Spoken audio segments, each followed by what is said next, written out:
जुलाई 4, 2025 प्रातः मुरली। ओम शांति। बाप दादा मधुबन। मिठे बच्चे बंधन मुक्त होई सेबारे तत्पर रुह, कहीं एही सेवा द्वारा बहुत बड़ प्राप्ति होता है। 21 जन्म पाई तुमे वैकुंठर मालिक हो जाओ। आजिर प्रश्नटी है प्रत्येक संतान क्यों अभ्यास करने दरकार।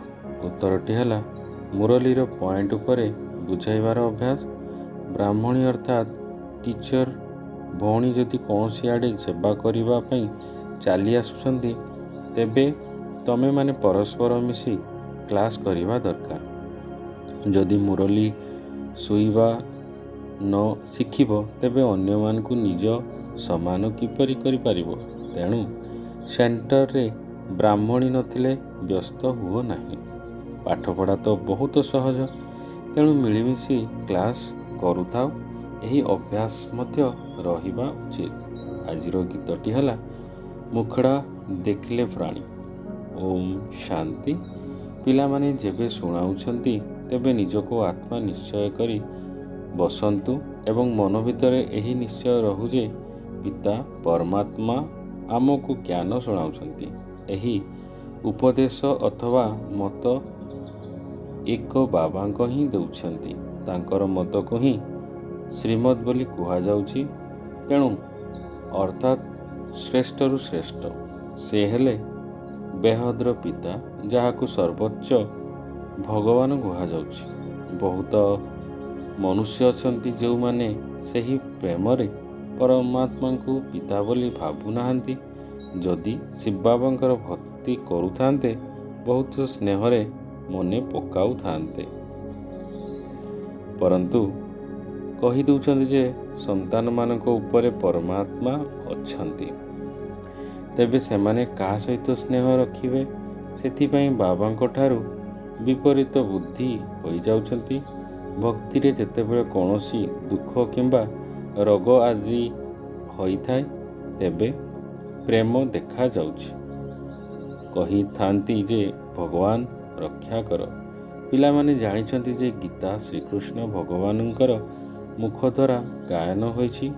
आउ कोनोसी एभली शास्त्र नाही जेउथिरे भगवान निजे रोजगार शिखाउछंती, राजयोग शिखाउछंती किंबा श्रीमद देखाउछंती। भारत रे एकमात्र गीतार ही मुख्य प्रभाव रही।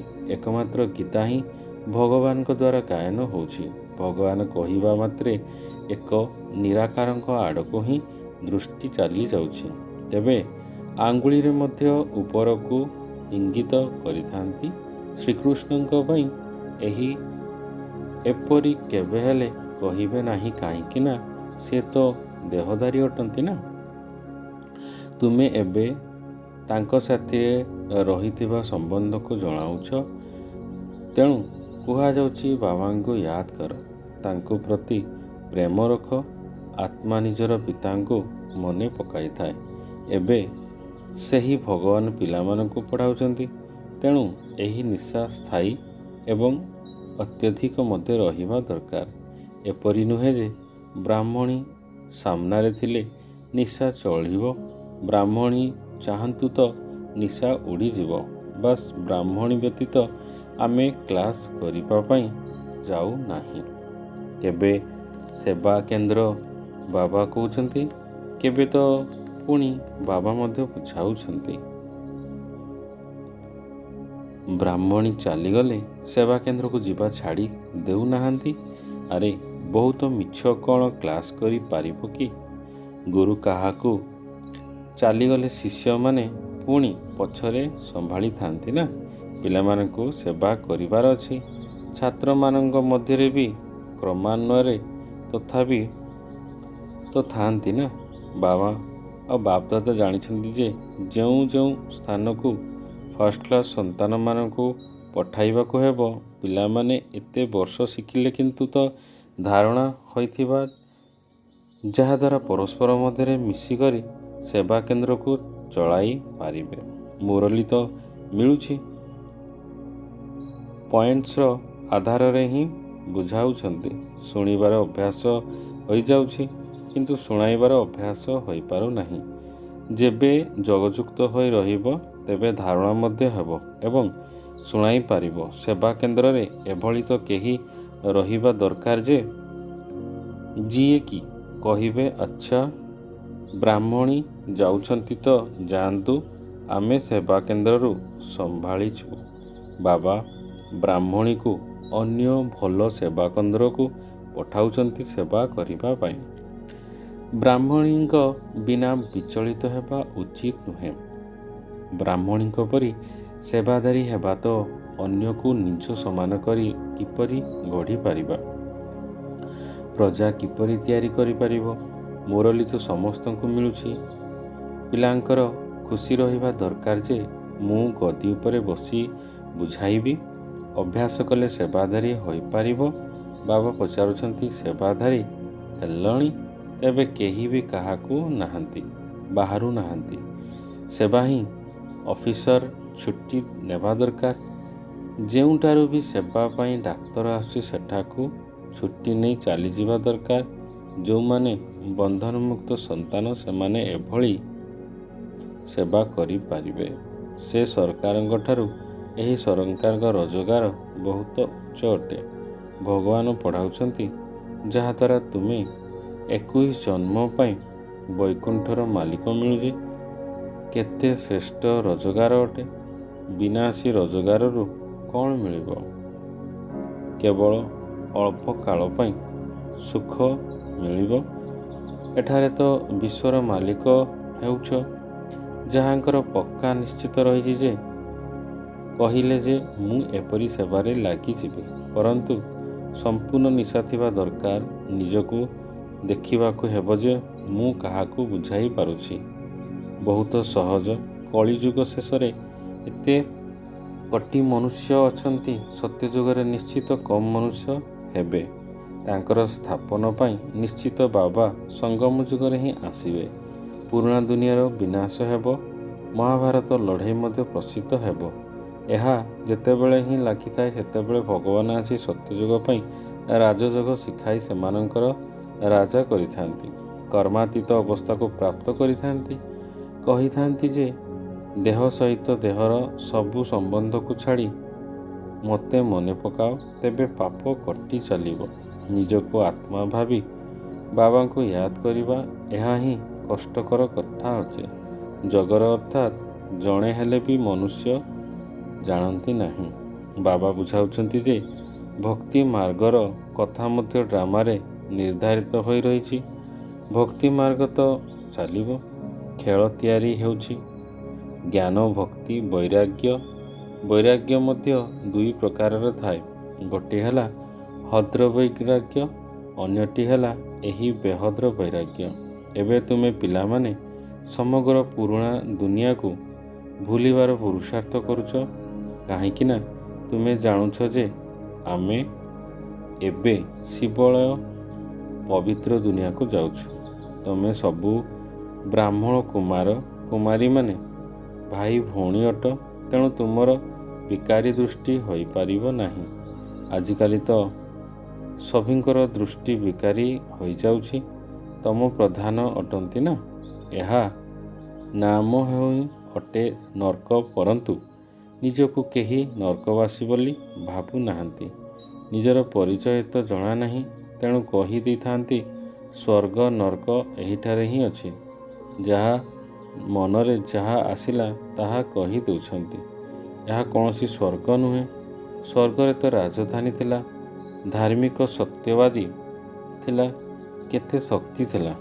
ଏବେ ପୁଣି ତୁମେ ପୁରୁଷାର୍ଥ କରୁଛ। ତେଣୁ ବିଶ୍ୱର ମାଲିକ ହୋଇଯିବ। ଏଠାକୁ ତୁମେ ଆସିବ ବିଶ୍ୱର ମାଲିକ ହେବା ପାଇଁ। ସ୍ୱର୍ଗର ରଚୟିତା ଯାହାକୁ ଶିବ ବା ପରମାତ୍ମା ବୁଝାଉଛନ୍ତି ଯେ ତୁମକୁ ପଢ଼ାଉଛନ୍ତି। ପିଲାମାନଙ୍କ ଭିତରେ କେତେ ନିଶା ରହିବା ଦରକାର, ଏହା ବିଲକୁଲ ସହଜ ଜ୍ଞାନ ଅଟେ। ତୁମେ ସନ୍ତାନମାନଙ୍କ ଭିତରେ ମଧ୍ୟ ଯାହା ବି ପୁରୁଣା ଅଭ୍ୟାସ ରହିଛି ତାକୁ ତ୍ୟାଗ କରିବାକୁ ଉଚିତ। ବର୍ଷାର ପ୍ରକୃତି ମଧ୍ୟ ବହୁତ କ୍ଷତି କରିଥାଏ। ତୁମର ସମ୍ପୂର୍ଣ୍ଣ ଆଧାର ମୁରଲି ଅଟେ। ତୁମେ କାହାକୁ ବି ମୁରଲି ଉପରେ ବୁଝାଇ ପାରିବ। ପରନ୍ତୁ ଭିତରେ ଈର୍ଷା ରହୁଛି ଯେ ଇଏ କ'ଣ ବ୍ରାହ୍ମଣୀ, ଇଏ କ'ଣ ଜାଣିଛନ୍ତି, ବାସ୍ ଦ୍ୱିତୀୟ ଦିନ ଆସିବେ ନାହିଁ ନା। ଏହିଭଳି ପୁରୁଣା ଅଭ୍ୟାସ ରହିଛି ଯେ ଯେଉଁ କାରଣରୁ ଅପସେବା ମଧ୍ୟ ହୋଇଥାଏ। ଜ୍ଞାନ ତ ବହୁତ ସହଜ ଅଟେ। କୁମାରୀମାନଙ୍କର ତ କୌଣସି ଧନ୍ଦା ଆଦି ବି ନାହିଁ। ତାଙ୍କୁ ପଚରାଯାଉଛି ଯେ ଦୁନିଆର ଭୌତିକ ପାଠପଢ଼ା ଭଲ ନା ଏହି ଆତ୍ମିକ ପାଠପଢ଼ା ଭଲ, ତେବେ କହିଥାନ୍ତି ଯେ ଏହି ପାଠପଢ଼ା ବହୁତ ଭଲ। କନ୍ୟାମାନେ କହିଥାନ୍ତି, ବାବା ଏବେ ମୁଁ ସେ ପାଠ ପଢ଼ିବି ନାହିଁ, ମନ ଲାଗୁନାହିଁ।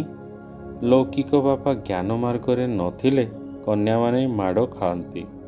ପୁଣି କେତେକ କନ୍ୟା ଦୁର୍ବଳ ମଧ୍ୟ ଥାଆନ୍ତି। ବୁଝାଇବା ଦରକାର ନା, ଏହି ପାଠପଢ଼ା ଦ୍ୱାରା ମୁଁ ମହାରାଣୀ ହେବି। ସେ ପାଠପଢ଼ାରେ କ'ଣ ପାଇଯାଅ ଚାକିରି କରିବି? ଏହି ପାଠପଢ଼ା ତ ଭବିଷ୍ୟତ 21 ଜନ୍ମ ପାଇଁ ସ୍ୱର୍ଗର ମାଲିକ କରାଉଛି। ପ୍ରଜା ମଧ୍ୟ ସ୍ୱର୍ଗବାସୀ ତ ହେଉଛନ୍ତି ନା, ଏବେ ସବୁ ନର୍କବାସୀ ହୋଇଯାଉଛନ୍ତି। ଏବେ ବାବା କହୁଛନ୍ତି ଯେ ତୁମେ ସର୍ବଗୁଣ ସମ୍ପନ୍ନ ଥିଲ, ଏବେ ତୁମେମାନେ ହିଁ କେତେ ତମ ପ୍ରଧାନ ହୋଇଯାଉଛ। ସିଡ଼ିରୁ ଖସି ଆସିଲ। ଭାରତ ଯାହାକୁ ସୁନାର ଚଢ଼େଇ କୁହାଯାଉଥିଲା, ଏବେ ତ ଏହାର ମୁଖ୍ୟ କିଛି ବି ନାହିଁ। ଭାରତ 100% ସାହୁକାର ଥିଲା, ଏବେ 100% ଗରିବ ଅଟେ। ତେଣୁ ଜାଣୁଛ ଯେ ଆମେ ବିଶ୍ୱର ମାଲିକ ପାରସନାଥ ଥିଲୁ, ପୁଣି 84 ଜନ୍ମ ନେଇ ଏବେ ପାରସନାଥ ହୋଇଯାଉଛୁ। ମନୁଷ୍ୟ ତ ଅଟୁ ନା, କିନ୍ତୁ ଗୁଣ ଅନୁଯାୟୀ ପାରସନାଥ ଏବଂ ପଥରନାଥ କୁହାଯାଇଥାଏ। ଗୀତ ମଧ୍ୟ ଶୁଣିଛ ନିଜ ଭିତରୁ ଦେଖ ଆମେ କେତେ ପର୍ଯ୍ୟନ୍ତ ଯୋଗ୍ୟ ହୋଇଛୁ। ନାରଦର ଉଦାହରଣ ରହିଛି ନା, ଦିନକୁ ଦିନ ତଳକୁ ତଳ ଖସି ଯାଇଥାନ୍ତି, ତଳକୁ ଓହ୍ଲାଇ ଏକଦମ ପଙ୍କରେ ଗଳା ପର୍ଯ୍ୟନ୍ତ ବୁଡ଼ିଥାଏ। ଏବେ ତୁମେ ବ୍ରାହ୍ମଣ ସମସ୍ତଙ୍କ ଚୁଟିକୁ ଧରି ପଙ୍କ ଭିତରୁ ବାହାର କରୁଛ। ଉଦ୍ଧାର କରିବା ପାଇଁ ଆଉ କୌଣସି ସ୍ଥାନକୁ ଧରିବାର ଜାଗା ନାହିଁ। ତେଣୁ ଚୁଟିକୁ ଧରିବା ସହଜ ଅଟେ। ପଙ୍କରୁ ବାହାର କରିବା ପାଇଁ ଚୁଟିକୁ ଧରିବାକୁ ପଡ଼ିବ। ପଙ୍କରେ ଏହିଭଳି ପଡ଼ି ହୋଇ ରହିଯାଆନ୍ତି, ତେଣୁ ତାହାକୁ ନ କହିଲେ ଭଲ। ଭକ୍ତିର ରାଜ୍ୟ ଅଟେ ନା। ତେବେ ତୁମେ କହୁଛ ଯେ ବାବା ଆମେ କଳ୍ପ ପୂର୍ବେ ବି ଆପଣଙ୍କ ପାଖକୁ ଆସିଥିଲୁ ରାଜ୍ୟ ଭାଗ୍ୟ ପ୍ରାପ୍ତ କରିବା ପାଇଁ। ଲକ୍ଷ୍ମୀନାରାୟଣଙ୍କ ମନ୍ଦିର ଯଦିଓ ତିଆରି କରୁଛ, ପରନ୍ତୁ ତାକୁ ଏକଥା କ'ଣ ଜଣା ନାହିଁ ଯେ ଇଏ ବିଶ୍ୱର ମାଲିକ କିପରି ହେଲେ? ଏବେ ତୁମେ କେତେ ବୁଦ୍ଧିମାନ ହୋଇଛ। ତୁମେ ଜାଣୁଛ ଯେ ଆମେ ଭାଗ୍ୟବାନ, ରାଜ୍ୟ ଭାଗ କିପରି ପାଇଲୁ, ପୁଣି 84 ଜନ୍ମ କିପରି ନେବ। ବିରଳ କେତେ ମନ୍ଦିର ତିଆରି କରୁଛନ୍ତି, ଯେପରି କଣ୍ଢେଇ ତିଆରି କରୁଛନ୍ତି। ସେମାନେ ଛୋଟ ଛୋଟ କଣ୍ଢେଇ କରନ୍ତି, ଏମାନେ ପୁଣି ବଡ଼ କଣ୍ଢେଇ ତିଆରି କରିଥାନ୍ତି, ଚିତ୍ର ତିଆରି କରି ପୂଜା କରନ୍ତି। ସେମାନଙ୍କର କର୍ତ୍ତବ୍ୟକୁ ନ ଜାଣିବା ତ ଯେପରି କଣ୍ଢେଇ ପୂଜା ହୋଇଗଲା ନା। ଏବେ ତୁମେ ଜାଣୁଛ ଯେ ବାବା ଆମକୁ କେତେ ସାହୁକାର କରିଥିଲେ ଏବଂ କେତେ କାଙ୍ଗାଳ କରି ଯାଇଛୁ। ଯିଏ ପୁଣ୍ୟ ବା ପୂଜ୍ୟ ଥିଲେ ସେମାନେ ଏବେ ପୂଜାରୀ ହୋଇଯାଉଛନ୍ତି। ଭକ୍ତମାନେ ଭଗବାନଙ୍କ ପାଖରେ କହିଥାନ୍ତି ନିଜ ପାଇଁ ପୂଜ୍ୟ, ନିଜେ ହିଁ ପୂଜାରୀ। ଆପଣ ହିଁ ସୁଖ ଦେଉଛନ୍ତି, ଆପଣ ହିଁ ଦୁଃଖ ଦେଉଛନ୍ତି, ସବୁ କିଛି ଆପଣଙ୍କ ହିଁ କରୁଛନ୍ତି। ବାସ୍ ଏହି ପରେ ବା ଏଥିରେ ହିଁ ମଜ୍ଜି ଯାଉଛନ୍ତି। କହିଥାନ୍ତି ଆତ୍ମା ନିର୍ଲେପ ଅଟେ। କିଛି ବି ଖାଅ ପିଅ ମଉଜ କର, ଶରୀରରେ ଲେପଛେପ ଲାଗିଥିବା ଅର୍ଥାତ୍ ଅଶୁଦ୍ଧ ହୋଇଥାଏ, ତାହା ଗଙ୍ଗା ସ୍ନାନ କଲେ ଶୁଦ୍ଧ ହୋଇଯିବ। ଯାହା ଚାହୁଁଛ ତାହା ଖାଅ। କ'ଣ ଫ୍ୟାସନ୍ କରି ଚାଲିଛ? ବାସ୍ ଯିଏ ଯେଉଁ ପରମ୍ପରା ତିଆରି କଲେ ତା ଧାରରେ ଚାଲି ଆସିଲା। ଏବେ ବାବା ସାଗର କୁହାଯାଏ, ଏହା ହେଉଛି ବିଷୟ ସାଗର। ତୁମେ ଜାଣୁଛ ଯେ ଆମେ 84 ଜନ୍ମ ନେଇ ପତିତ ହୋଇଯାଉଛୁ। ତେବେ ପତିତ ପାବନ ବାବାଙ୍କୁ ଭାବୁଛ ନିଜ ଆଧାରରେ। ଏଥିପାଇଁ ବୁଝାଯାଉଛି ଯେ ମନୁଷ୍ୟମାନେ ସହଜରେ ବୁଝିଯିବେ। ଯଦି ଚିତ୍ରରେ ସମ୍ପୂର୍ଣ୍ଣ 84 ଜନ୍ମର ବୃତ୍ତାନ୍ତ ରହିଛି, ଯଦି ଏତେ ସହଜ କଥା ବି କାହାକୁ ବୁଝାଇ ପାରିବ ନାହିଁ, ତେବେ କାହା ବାବା ବୁଝିଯିବେ ଯେ ଭାବ ବା ଭଲ ଭାବରେ ପଢ଼ୁନାହାନ୍ତି, ଉନ୍ନତି କରୁନାହାନ୍ତି। ତୁମ ବ୍ରାହ୍ମଣମାନଙ୍କର କର୍ତ୍ତବ୍ୟ ହେଲା ଭ୍ରମରୀ ପରି କୀଟଙ୍କୁ ଭୁଁ ଭୁଁ କରି ନିଜ ସମାନ କରିବା ଏବଂ ତୁମର ପୁରୁଷାର୍ଥ ହେଲା ସର୍ପ ସମାନ ପୁରୁଣା ଶରୀର ଛାଡ଼ି ନୂଆ ନେବା। ତୁମେ ଜାଣୁଛ ଯେ ଏହା ପୁରୁଣା ସଢ଼ିଯାଉଛି ଶରୀର ଅଟେ, ଏହାକୁ ଛାଡ଼ିବାର ନାହିଁ। ଏହି ଦୁନିଆ ବି ପୁରୁଣା ଅଟେ, ଶରୀର ବି ପୁରୁଣା ଅଟେ, ଏହାକୁ ଛାଡ଼ି ଏବେ ନୂଆ ଦୁନିଆକୁ ଯିବାକୁ ହେବ। ତୁମର ଏହି ପାଠପଢ଼ା ନୂଆ ଦୁନିଆ ସ୍ୱର୍ଗ ପାଇଁ ଅଟେ। ଏହି ପୁରୁଣା ଦୁନିଆ ସମାପ୍ତ ହୋଇଯିବ। ସାଗରର ଗୋଟିଏ ଲହଡ଼ିରେ ସମଗ୍ର ସଂସାର ଟଳମଳ ହୋଇଯିବ। ବିନାଶ ତ ହେବ ନାହିଁ ହେବ। ପ୍ରାକୃତିକ ବିପର୍ଯ୍ୟୟ କାହାକୁ ବି ଛାଡ଼ି ନଥାଏ। ଆଚ୍ଛା, ମିଠା ମିଠା ଶିଖିଲା ଦିଏ ସନ୍ତାନମାନଙ୍କ ପ୍ରତି ମାତାପିତା ବାପଦାଦାଙ୍କର ମଧୁର ସ୍ନେହସମ୍ପନ୍ନ ଶୁଭେଚ୍ଛା ଏବଂ ସୁପ୍ରଭାତ। ଆତ୍ମିକ ପିତାଙ୍କର ଆତ୍ମିକ ସନ୍ତାନମାନଙ୍କୁ ନମସ୍ତେ। ଧାରଣ ପାଇଁ ମୁଖ୍ୟ ସାର। 1 ନମ୍ବର, ନିଜ ଭିତରେ ଥିବା ଈର୍ଷା ଆଦିର ପୁରୁଣା ଅଭ୍ୟାସ ଗୁଡ଼ିକ ଛାଡ଼ି ପରସ୍ପର ମଧ୍ୟରେ ବହୁତ ସ୍ନେହର ମିଳିମିଶି ରହିବାକୁ ହେବ। ଈର୍ଷାର ବଶୀଭୂତ ହୋଇ ପାଠପଢ଼ାକୁ ଛାଡ଼ିବାର ନାହିଁ। 2 ନମ୍ବର, ଏହି ପୁରୁଣା ତମ ପ୍ରଧାନ ଶରୀରରେ ଅଭିମାନ ଛାଡ଼ି ଦେବାକୁ ହେବ। ଭ୍ରମରୀ ପରି ଜ୍ଞାନର ଭୁଁ ଭୁଁ କରି କୀଟମାନଙ୍କୁ ନିଜ ଭଳି କରିବାର ସେବା କରିବାକୁ ହେବ। ଏହି ଆତ୍ମିକ ବ୍ୟବସାୟର ଲାଗିଯିବାକୁ ହେବ। ଆଜିର ବରଦାନଟି ହେଲା ମାନସିକ ବନ୍ଧନ ଠାରୁ ମୁକ୍ତ ହୋଇ ଅତୀନ୍ଦ୍ରିୟ ସୁଖର ଅନୁଭୂତି କରୁଥିବା ମୁକ୍ତିଦାତା ହୁଅ। ଅତୀନ୍ଦ୍ରିୟ ସୁଖର ଝୁଲଣରେ ଝୁଲିବା, ଏହା ହିଁ ହେଉଛି ସଙ୍ଗମ ଯୁଗୀ ବ୍ରାହ୍ମଣମାନଙ୍କର ବିଶେଷତା। କିନ୍ତୁ ମନର ସଂକଳ୍ପର ବନ୍ଧନ ଆନ୍ତରିକ ଖୁସି ବା ଅତୀନ୍ଦ୍ରିୟ ସୁଖର ଅନୁଭବ କରିବାକୁ ଦିଏ ନାହିଁ।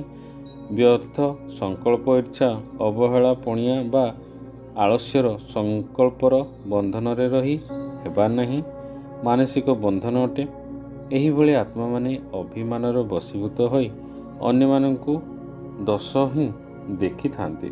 ସେମାନଙ୍କର ହୃଦପଦ କରିବାର ଶକ୍ତି ସମାପ୍ତ ହୋଇଯାଏ। ସେଥିପାଇଁ ପ୍ରଥମେ ଏହି ସୂକ୍ଷ୍ମ ବନ୍ଧନରୁ ମୁକ୍ତ ହୁଅ, ତେବେ ଯାଇ ମୁକ୍ତିଦାତା ହୋଇପାରିବ। ଆଜିର ସ୍ଲୋଗାନଟି ହେଲା ସବୁ ପ୍ରକାରର ଖୁସି ଖଣି ଦ୍ୱାରା ଏଭଳି ଭରପୁର ରୁହ ଯାହାକି ତୁମ ପାଖରେ ଦୁଃଖର ଢେଉ ମଧ୍ୟ ପହଞ୍ଚି ପାରିବ ନାହିଁ। ଓମ୍ ଶାନ୍ତି, ଓମ୍ ଶାନ୍ତି, ଓମ୍ ଶାନ୍ତି।